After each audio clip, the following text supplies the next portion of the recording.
Uno de cada tres países de la ONU emprendió la desdolarización y el más beneficiado fueron los chinos.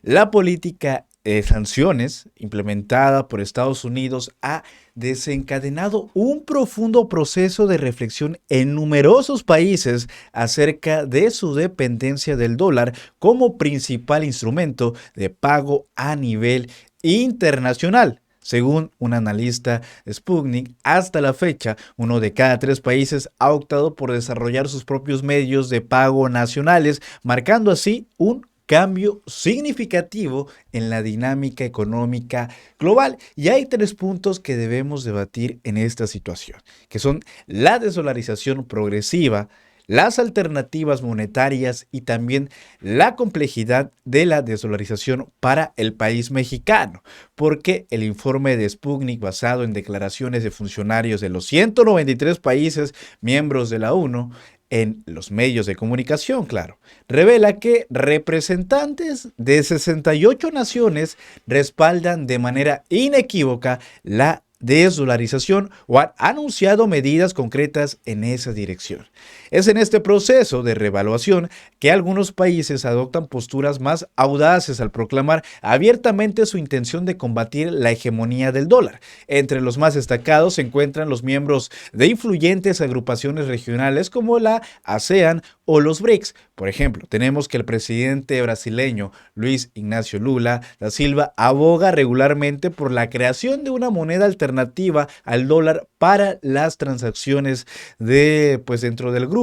Similar opinión es compartida por el ministro de Finanzas sudafricano, Enoch Godot Wan, a quien aboga por incrementar los préstamos en moneda nacional. Y es que la desdolarización, según Maxim Osadich, jefe del Departamento de Análisis del Banco de Finanzas Corporativa, es una consecuencia directa de la creciente fragmentación de la economía mundial y la transición hacia un orden multipolar.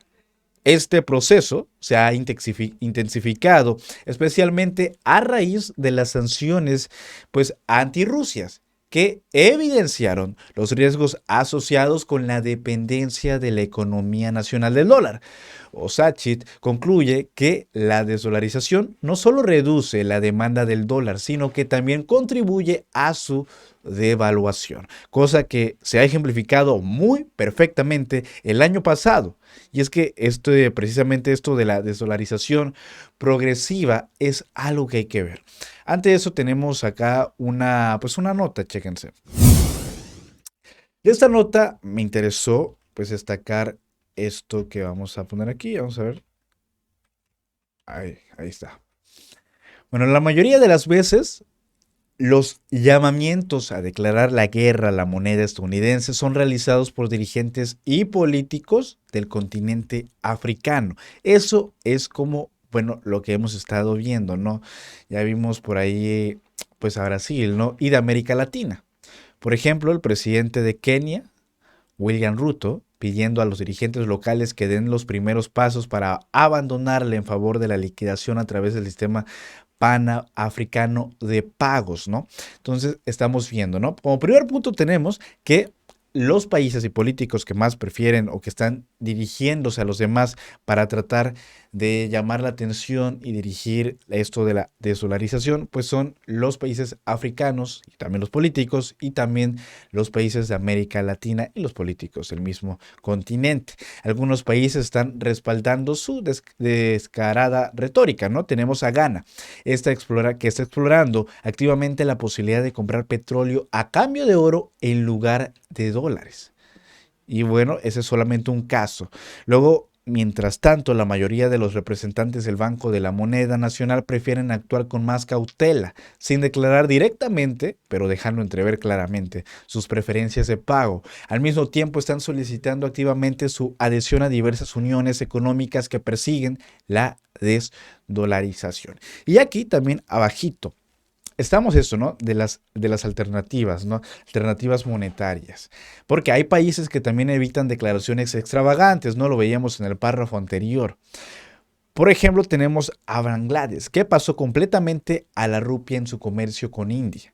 Mauricio y Sri Lanka también favorecieron esta moneda en el comercio mutuo. Y al mismo tiempo, los dirhams de los Emiratos Árabes Unidos no son menos populares en el mundo en desarrollo. Y aquí hace también la mención de Pakistán, que realizó una serie de importantes transacciones de grano y petróleo en esta moneda. Entonces estamos viendo cómo estas alternativas pues son más pues frecuentes cada vez, ¿no? El rublo también se mueve activamente en todo el mundo, ¿no? Y el yuan chino, lo decíamos al inicio, ¿no? Es el rey absoluto entre las monedas alternativas a la estadounidense. Durante casi todo el 2023, el sistema interbancario SWIFT, a través del cual son realizadas la mayoría de las liquidaciones mundiales, informó de su vertiginoso éxito. A finales de noviembre de 2023, la proporción de liquidaciones en yuanes a través de este sistema alcanzó un máximo histórico del 4,61%. Por primera vez, la moneda china logró desplazar al yen japonés en la clasificación de los medios de pago más populares, ¿no? Entonces, como que lo más destacable de toda esta desdolarización. Para pasar a esta complejidad de la desdolarización, en México también tenemos que hablar, pues precisamente de esto, cómo lo está viviendo México, cómo está afectando, ya bueno, ya estamos viendo de manera internacional. Pero de manera nacional, ¿cómo nos afectaría toda esta situación? Chéquense. La complejidad de la desdolarización para México. Con la irrupción de los BRICS, que es esto que estamos hablando, de estos países latinoamericanos y también africanos, e incluido algunos europeos como Rusia, ¿no? Con la irrupción de los BRICS, la desdolarización mundial es inminente. México, cuya economía depende de Estados Unidos, se encuentra en una encrucijada. Y es que ante todo esto, aunque también se encuentra en una encrucijada, hay cierta tranquilidad. El proceso de tránsito del dólar como signo internacional hacia otro diferente o fórmula, pues no tiene que ser un símbolo monetario concreto, no está al dólar de la esquina, ¿no? Al dólar de la esquina. Es casi imposible predecir, además da pues cierta holgura para acomodarse a su devenir y tenemos que pasarnos hasta esta parte donde México a la expectativa de su encrucijada. Todo eso lo valora también México, que comparte esa encrucijada con sus socios del TMEC por estar tan atados al dólar. La estrategia es fortalecer el peso y lo han logrado como nunca antes, ¿no? Es evidente lo que ocurrió el año pasado, hasta convertirlo en una divisa internacional y ocupar el primer lugar entre los signos nacionales que más se han apreciado en esta crisis múltiple económica, financiera y sanitaria. Sin embargo, es un hecho muy positivo, pues se deriva de un fortalecimiento económico productivo global favorable, dice aquí. Las consecuencias sociales permitieron la rebaja en un 10% de los niveles de pobreza y desigualdad. Tienen en contra que, bueno, que 10 millones de familias reciban menos pesos que hace unos 2 años. Viven de las remesas y están perdiendo, quiere decir, ¿no? Capacidad de compra, que es lo que más le interesa. Porque esto lo veíamos también en otro video, ¿no? La política económica actual es como se enfoca más en la inversión, que inviertan antes que en el consumo, y que ciertamente le ha beneficiado hasta catapultarlo hasta la economía número 12, ¿no? Y están perdiendo capacidad de compra, que es lo que más le interesa según, pero bueno, finalmente termina siendo un poco contradictorio con la realidad, ¿no? De todos modos, de todas formas, fortalecer el peso es curarse en salud ante previsibles cambios futuros en la divisa verde y en las relaciones comerciales, incluso productivas, con sus socios canadienses y estadounidenses del TMEC. México no va a ceder a presiones de que su moneda se estanque. Su apreciación es como un tipo de garantía para enfrentar un entorno geopolítico caracterizado por una rivalidad entre Estados Unidos, China y Rusia. En la actualidad, las tres superpotencias están reconfigurando el escenario macroeconómico mundial, ¿no? Entonces, este es como el panorama